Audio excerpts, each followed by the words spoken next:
All right, man. We're gonna kick this thing off. So good.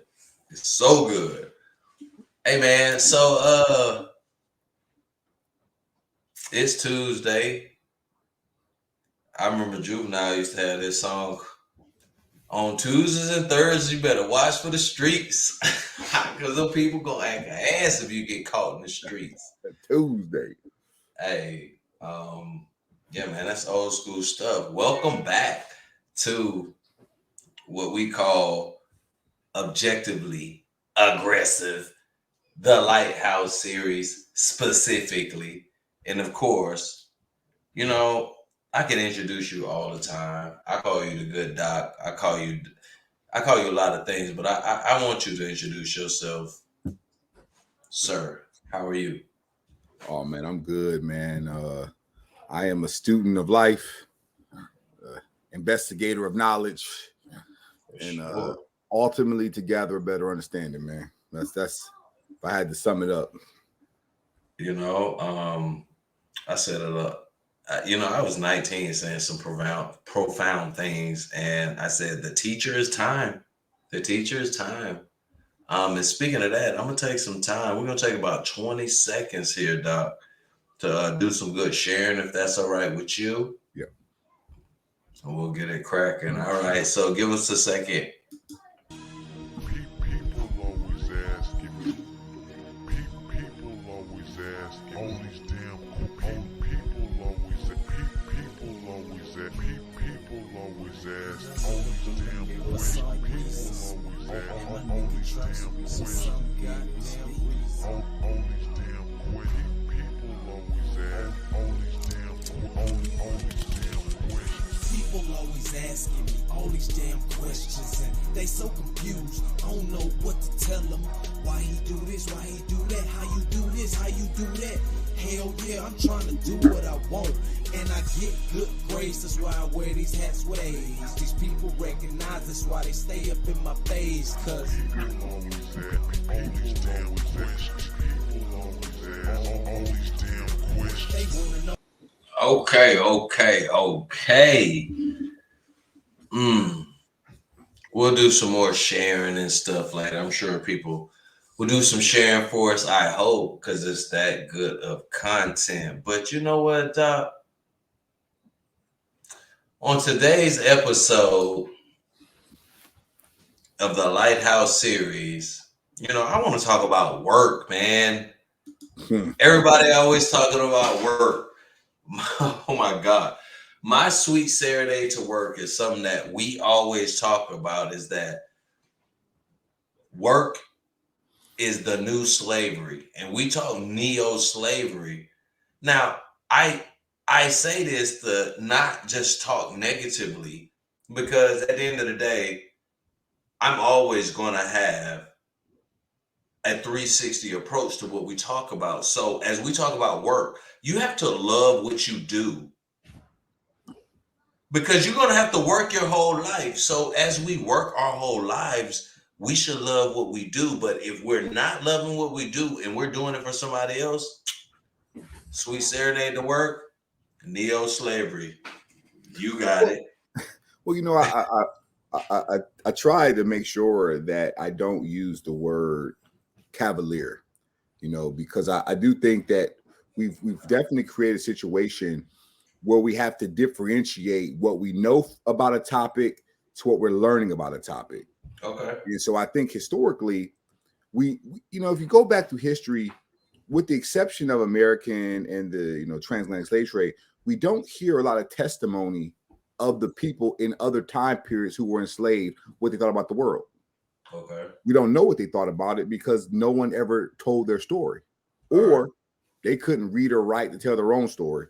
So I make sure that when I differentiate between the idea of servitude that's involuntary for the purpose of to enrich someone else, because I think that's what it really boils down to, is that who is benefiting from the labor. And in the social structure, the person who tends to benefit from the labor is the person with the initial capital investment. Okay. So I think that, let's take a second, because there's a lot of things that we can talk about when you make that particular statement. But let's think about it as far as like a pimp and a prostitute. Yeah.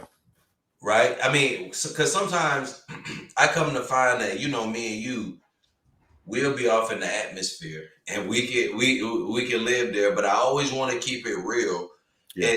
And so we can talk about how there can be a manipulation of power to create work to make one feel like they're benefiting. Yeah.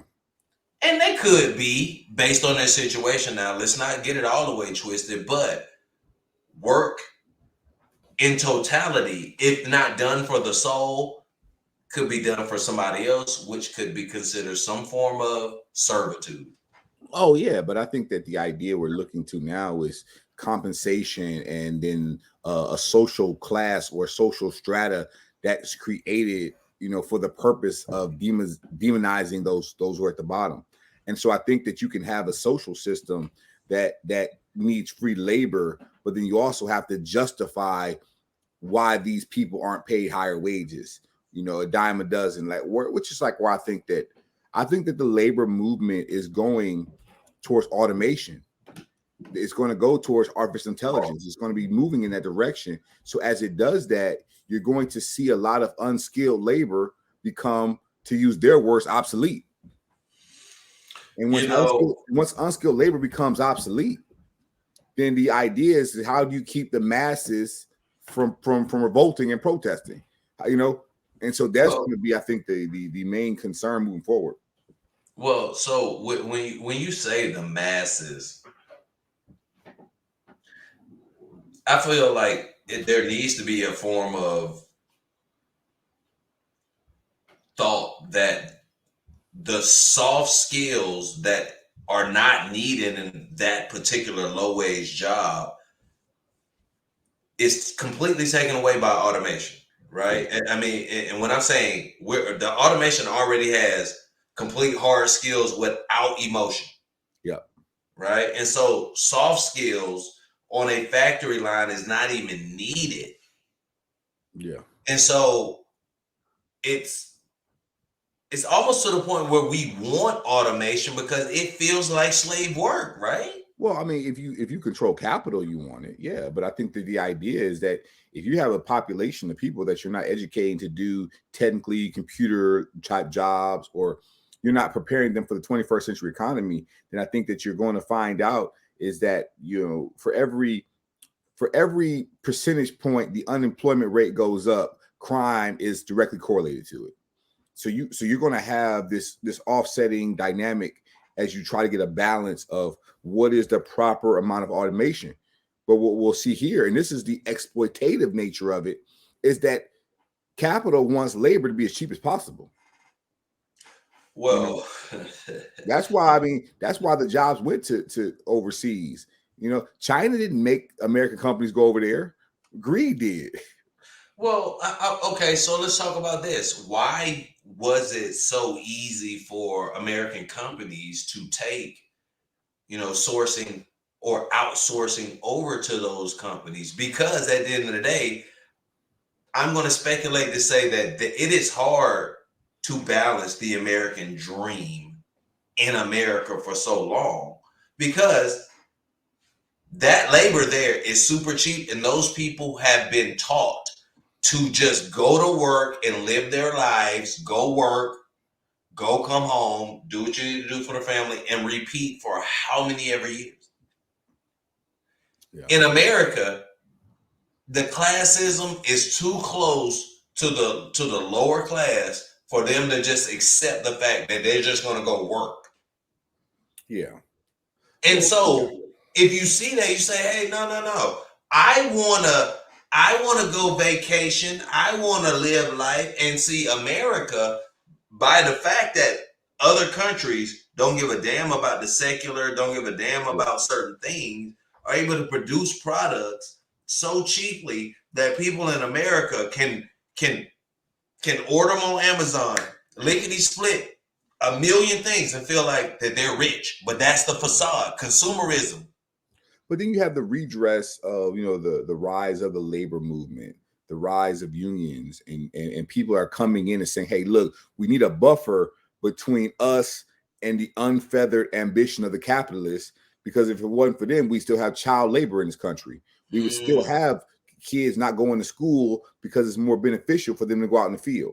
So as we evolve, there is like, now I'm having responsibility of, I need to now work with philanthropy. Like, oh, look, well, we shut down your job, but we put in this nice library in your community. You know what I mean? So I think that therein has always been a challenge of those who control capital to balance their greed for more with the societal interest as a whole, which is, I think, what the job of government was supposed to do.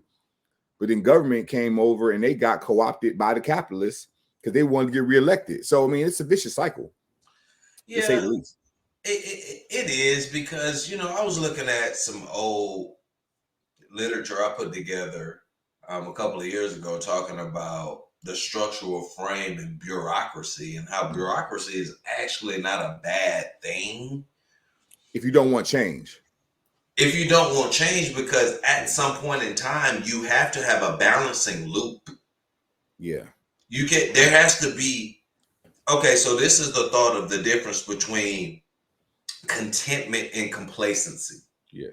Right? Because at some point in time, your mission and vision statement have to come together, where you have this euphoria of what the business looks like. Yeah.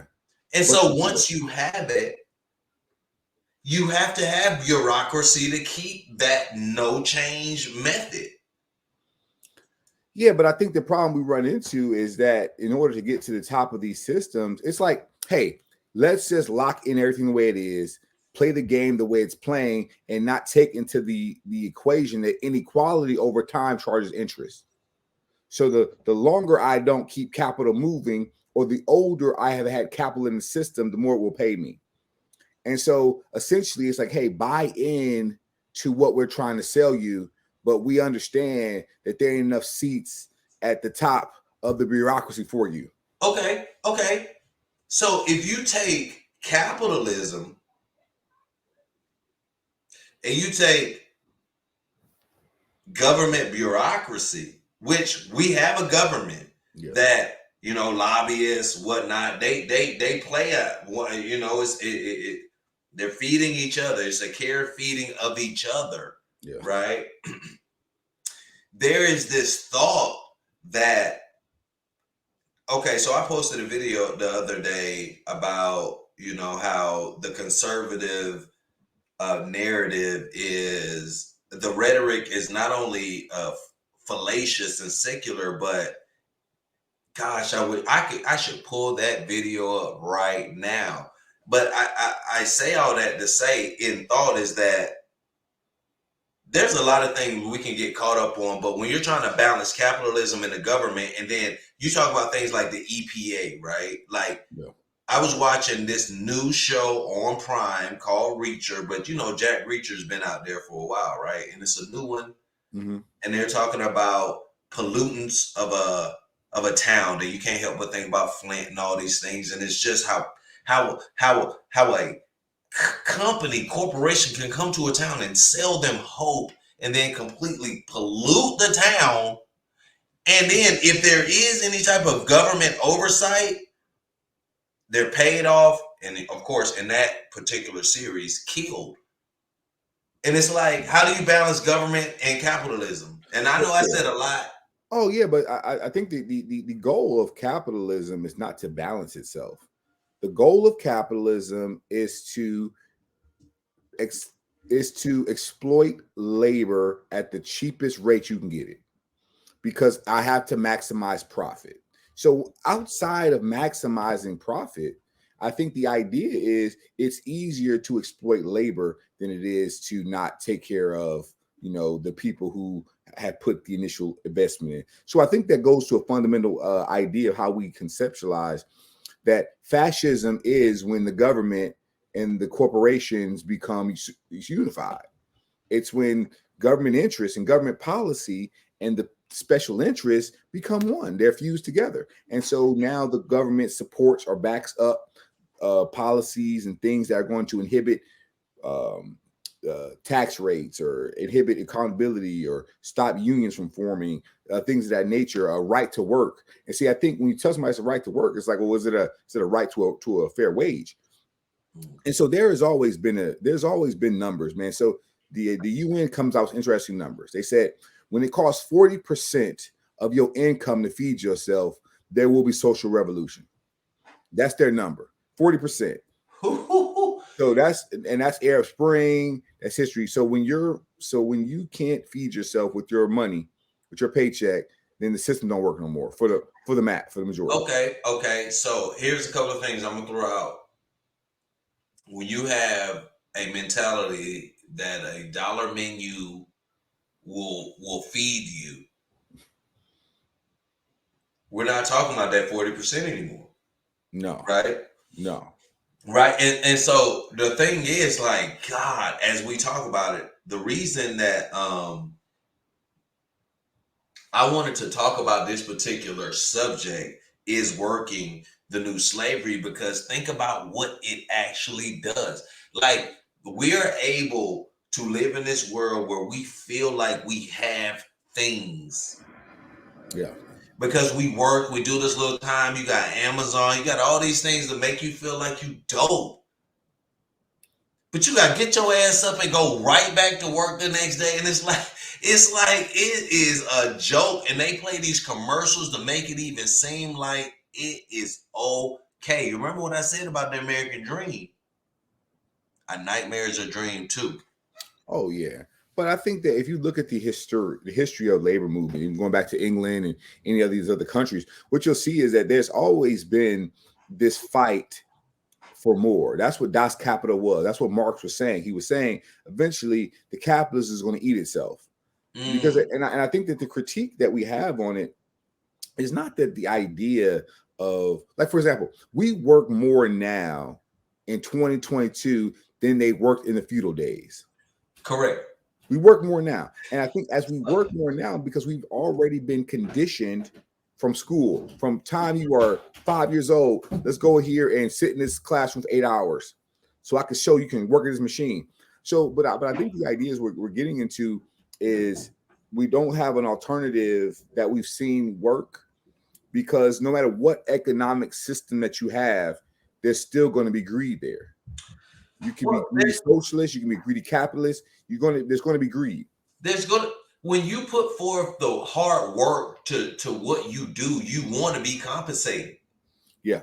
There's a form of compensation that needs to be there. And then we can even talk about the appreciation languages that spin off of work, spin off for work from the love languages. Like, we all want some form of appreciation. So I'm going to go out and say this.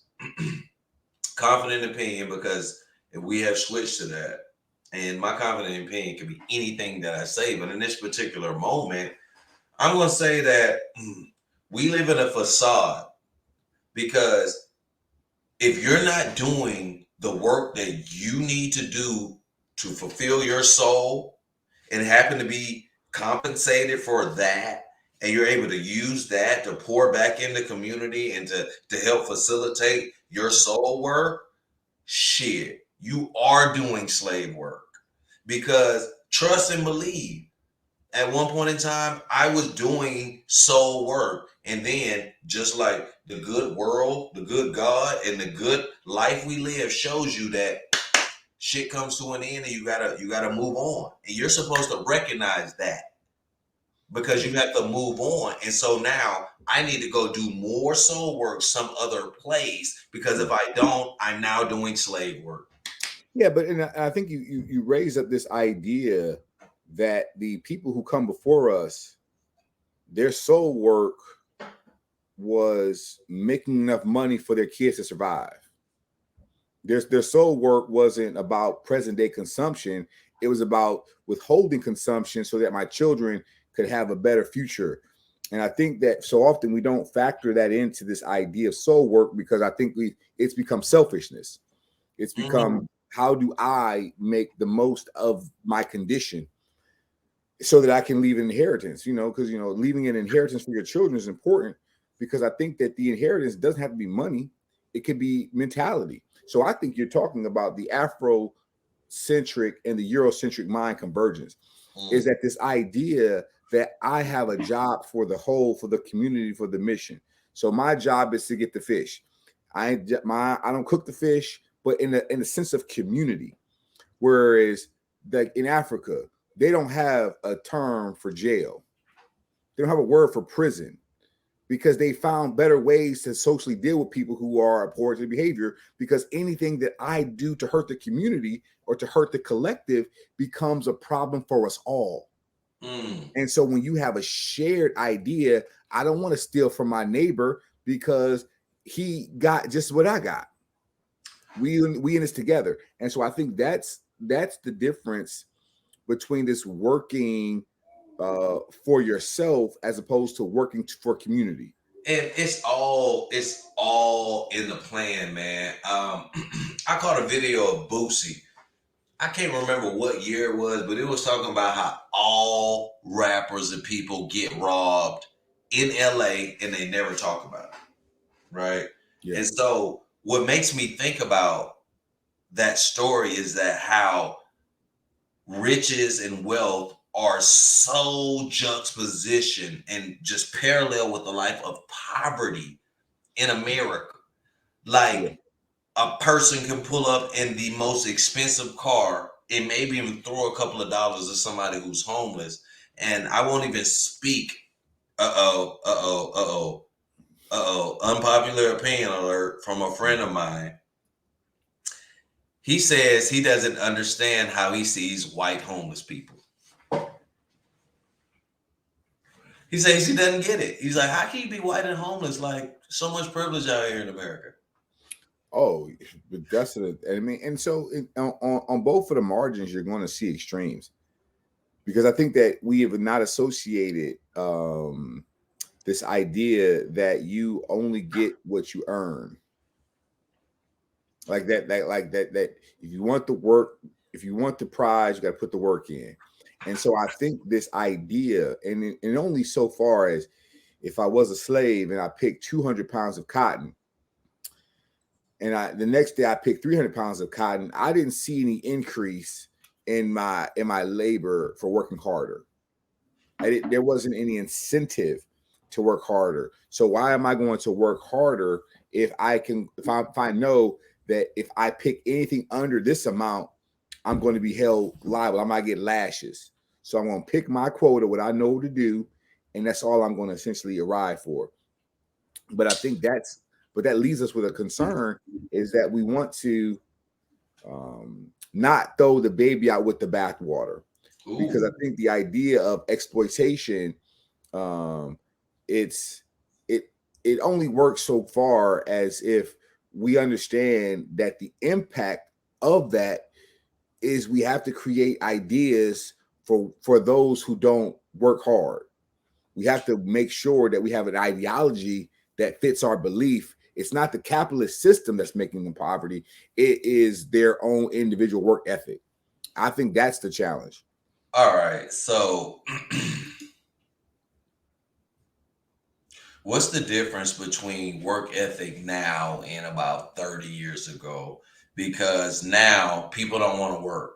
And we see that there's an exploitation of capitalism and exploitation of labor and just a money hungry society to which everybody's talking about the bag. But now they switch the bag. The bag is the person. But now we're so confused, conflated about what happiness is. But people are so caught up on emotion. But you still gotta work. And you still gotta work. And work is all time related.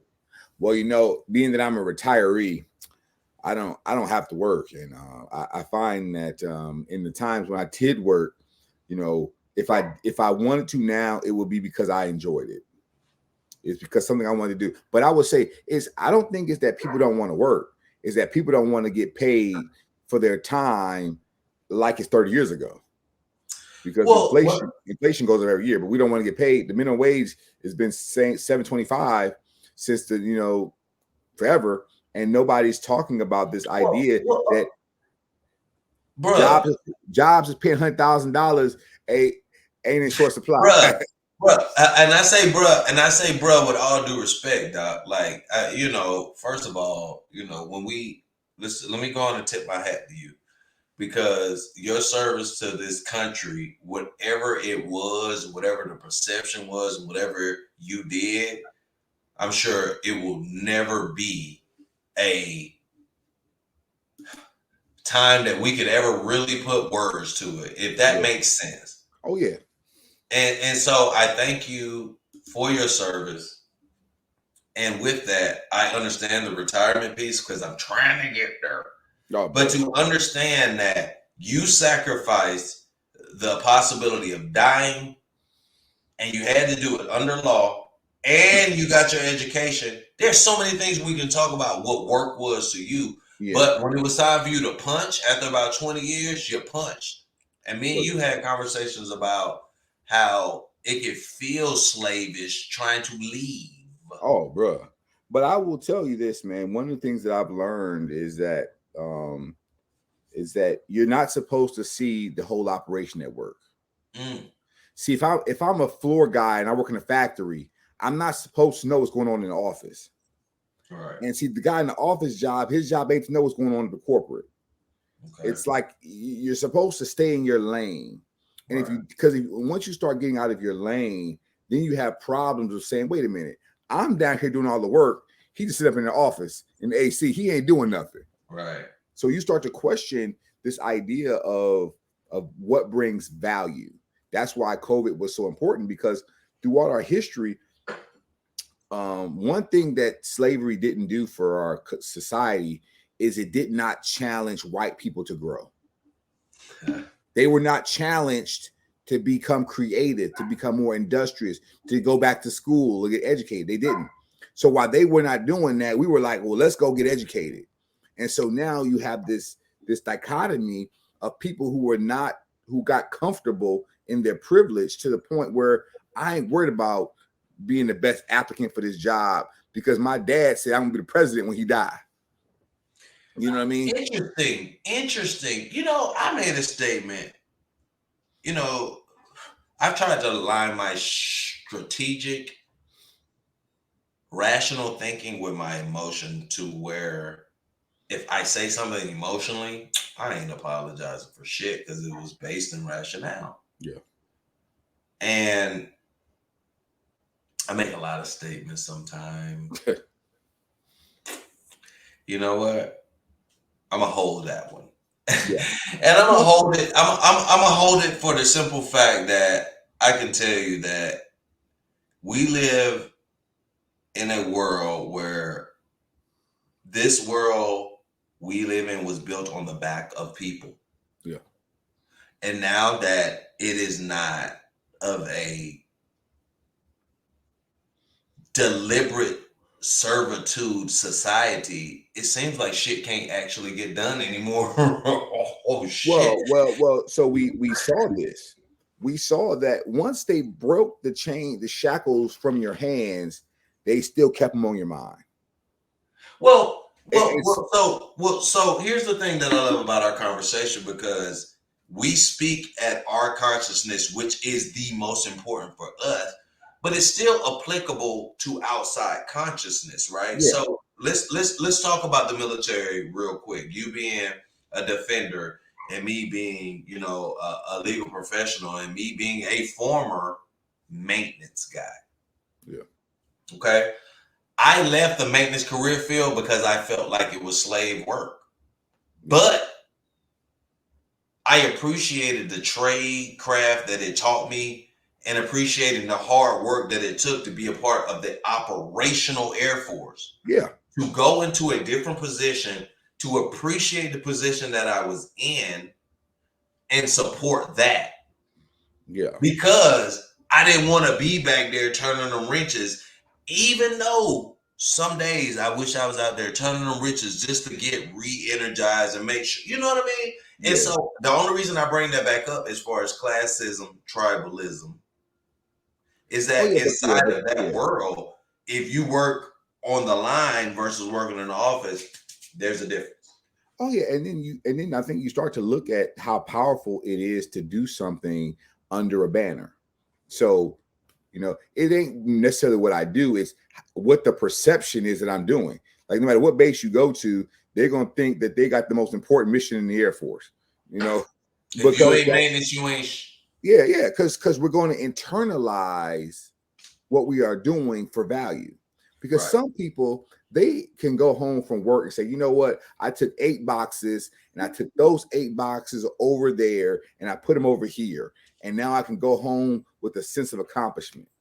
But if you're in a job where the only accomplishment you're going to get is that no bad guys blew up the plane, how do I measure that over time?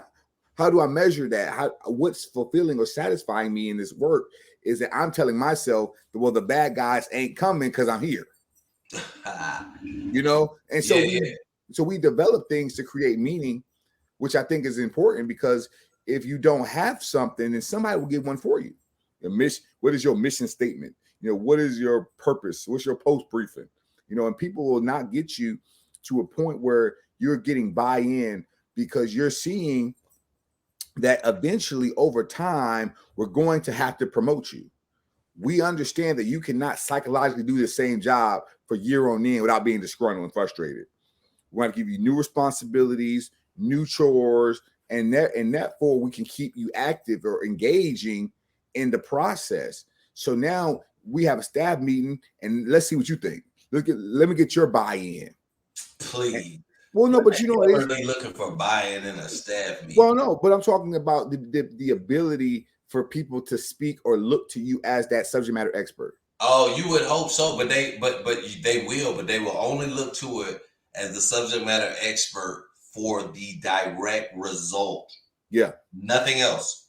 Yeah. Nothing else. And so at the end of the day, I'm gonna tell you what I learned from the military. Calculate explanation time, Doc. We can complain all we want, but we sign up for whatever we want to do in life.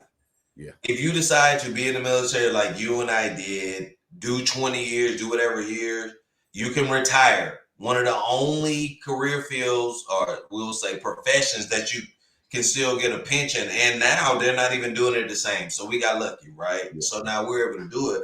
But it makes us be at an age of 40 something and look back and be like, this work shit is for the birds. Yeah. Let me tell you why. Because we simultaneously put our life on the line, sacrifice all our time, family, body, health, indoctrination. But if we were paying attention,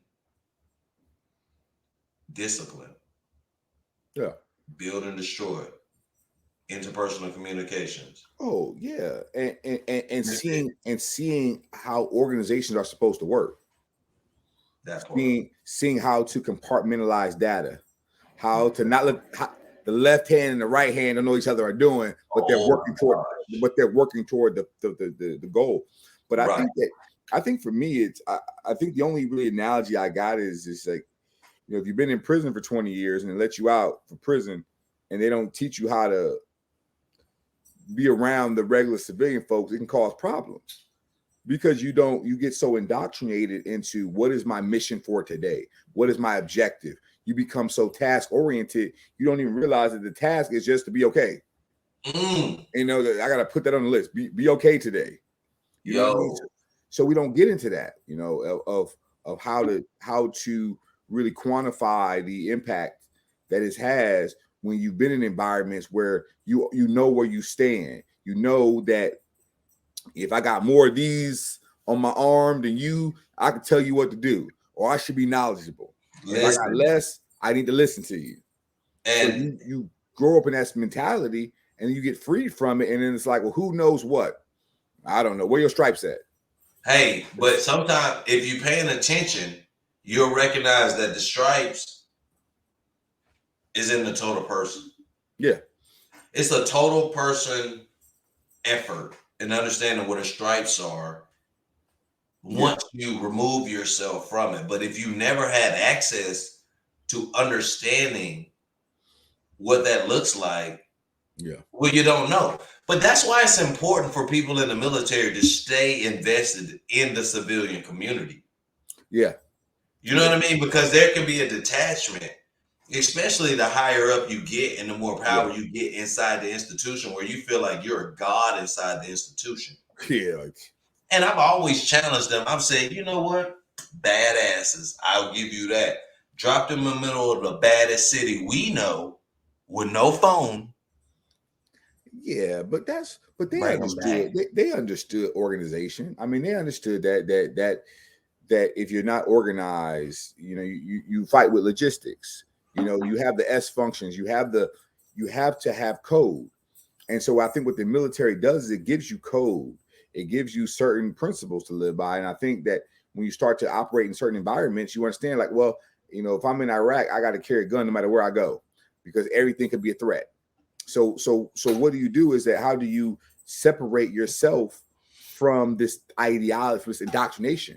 And I think that becomes a challenge because for me, I spent, 15 of my 22 years overseas, so I wasn't really in America knowing what was going on. I was kind of like out there, I'm trying to learn about the culture of this new country I'm in.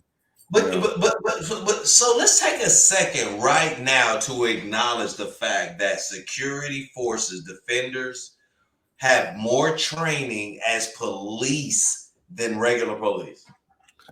Yeah, but I think that the concern is that we have a homogenous population. And so I understand that. Yeah, but I mean the deliberate training. Yeah. Yeah, but the deliberate training of security forces members, even though it's for force protection for all, it affects the homogenous population to give a euphoric sense of existence on a base. Even though, hey, slow down, you're going too fast. But besides that, you don't see a lot of craziness. Well, because I mean, we have a pretty good screen population also as well. They're screening a lot of people that would not be good for service before they even get there from a lot of those barriers that you. Are you talking about security forces members? No, I'm talking about that the military screens people. Oh, okay. So a lot of the times I think that you're getting information about how to do something, but at the same time you're focusing on how am I perceiving this as opposed to what's going on. And the perception is that this dude is only a UCMJ thug. He only talk tough because he got that rank. But we know it. Hey, listen, the same thing can be said for money in certain situations.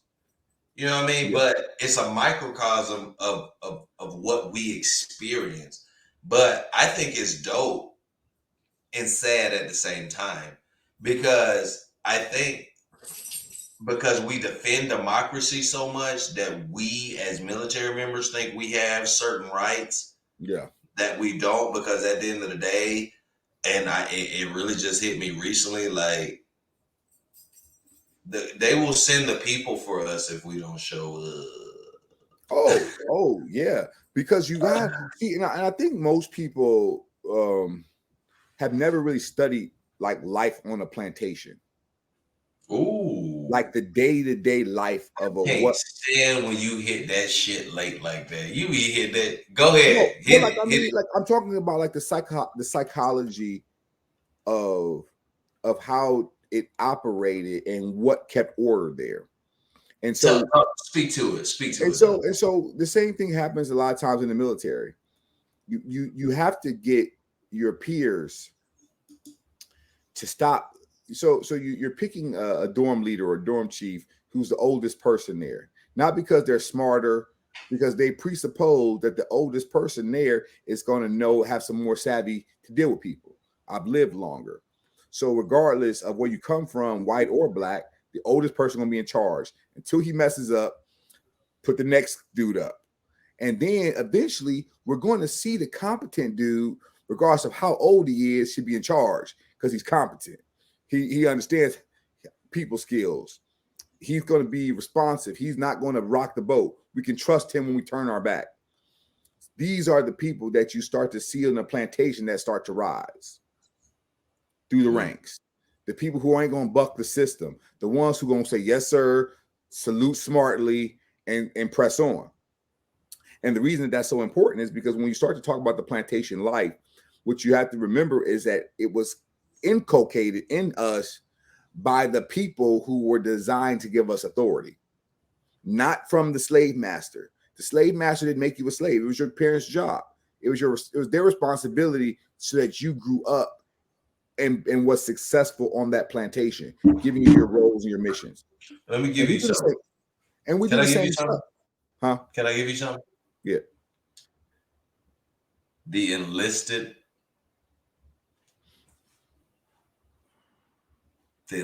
part is truly the house.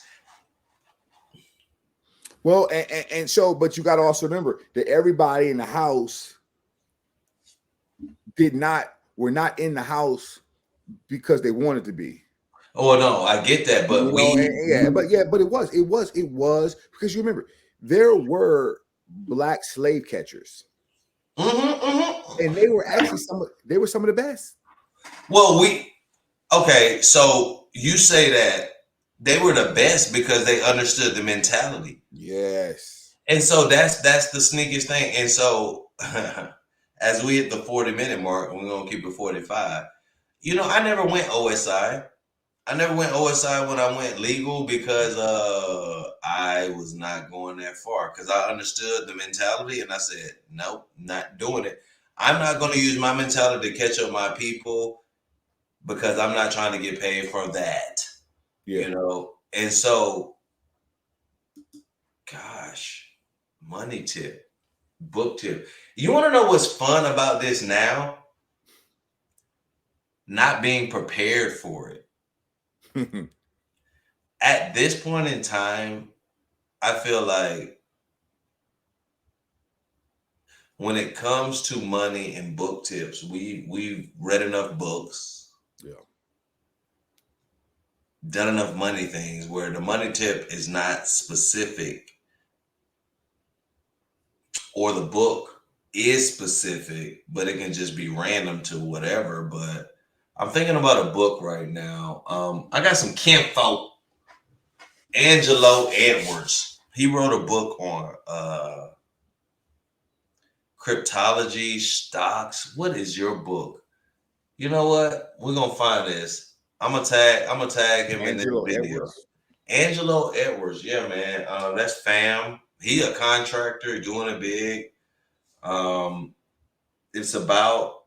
It's in my bag. I'm sure. No, yo, check it. Peep game. Not only a money tip, not only a book tip, but just a life tip. When you're at work, create what I like to call a shit kit. So when you have a shit kit, right, you have everything you need to go to the bathroom, wipes, book, spray, whatever, right?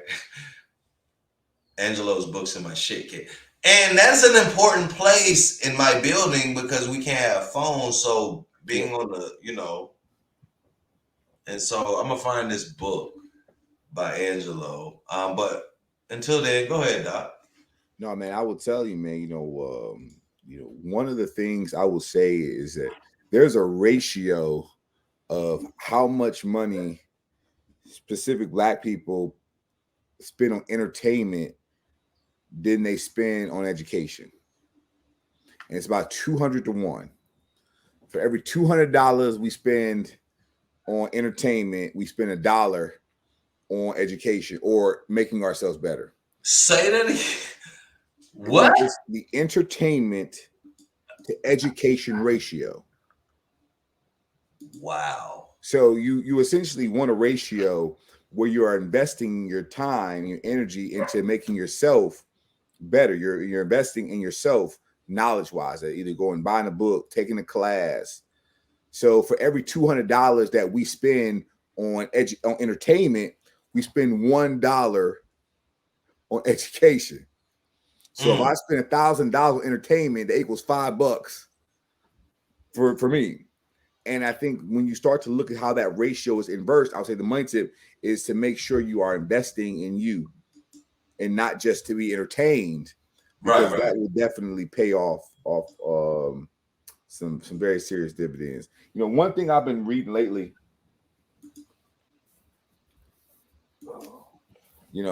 I read this book. And I say this because when I read this book, I find that a lot of the things that were done the reason or rationale of why a lot of things were done to us are still done now. They just have to be called something different. Okay. Same intent. And I like to be able to go to the origin of when things started so that I can understand the psychology of what keeps it in place now.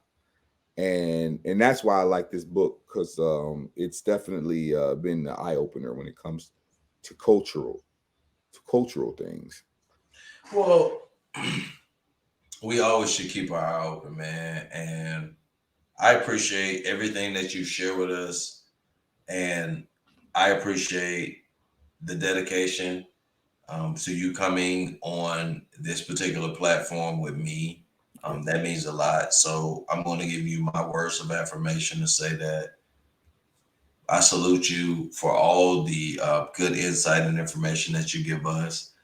I'm going to share this book here, The Missing School Subjects, from my kinfolk here, Angelo Edwards, who wrote this book. It's got published, and it's in my shit kit, which means it's important. And it talks about the missing school subject, about financial literacy. Mm. And so it's a smart man out here, family, doing contract work, who is just trying to get back to the community. And I'm gonna tag him in this particular post and stuff, so make sure I'm showing him love. And with all that, I'm gonna move to the final thought. Doc, final thoughts on working and slave stuff. Well, I think that we definitely have to make sure we see parallels historically, so that we don't find ourselves. And what I see happening most instances is history is repeating itself, but those who don't know that it is don't see how it parallels. So they're not identifying the repetition until it's too late. They're seeing it's repeating, but they don't understand how it flashes, how it can go from 0 to bad very fast. Because I do think we have the normalcy bias, and I think that when it comes to working in a culture where we were once labor or free labor, I think it's easy to see parallels in things that others may miss. That others may miss. They may miss this idea because it never happened to you. There's no history of it happening to you here anyway. And so since there's no history of it, it seems radical. But for some, it doesn't seem as radical because we understand what this history is. We're not under any illusions that laborers can be exploited very easily. And if I live in a system where I can just print the money and I can pay you for the labor, what is it costing me? Oh, what is it costing me? Whoa, you just said something there, right? Yeah. Okay, so my final thought, you're going to have to work anyway. So as you work, find what you love about your work and make it better. Because at the end of the day, your work is being capitalized by somebody, regardless of your empathy or apathy, regardless of your effort or lack thereof. Yeah. So you got to live, you got to survive, you got to thrive. You got to take steps for every single part of it. So the first thing to do is understand that you're going to have to work. So find what you love and what you do right now, and then start finding what you love in general and start moving your life towards that work. Because at the end of the day, if you don't move towards your soul work, then you will always be a slave. That's what I'm gonna say. And with that, they wanna know just where I stay. They wanna know who the fuck is KJ. Yeah, it's me in the flesh. I'm not gonna say I'm the best. Sir, we out here, man. Yes, sir. We'll talk. Stay on for me. All right. Hey, yo, we out here on objectively aggressive. No pressure. just perspective, always aggressive, all love. Peace. Day.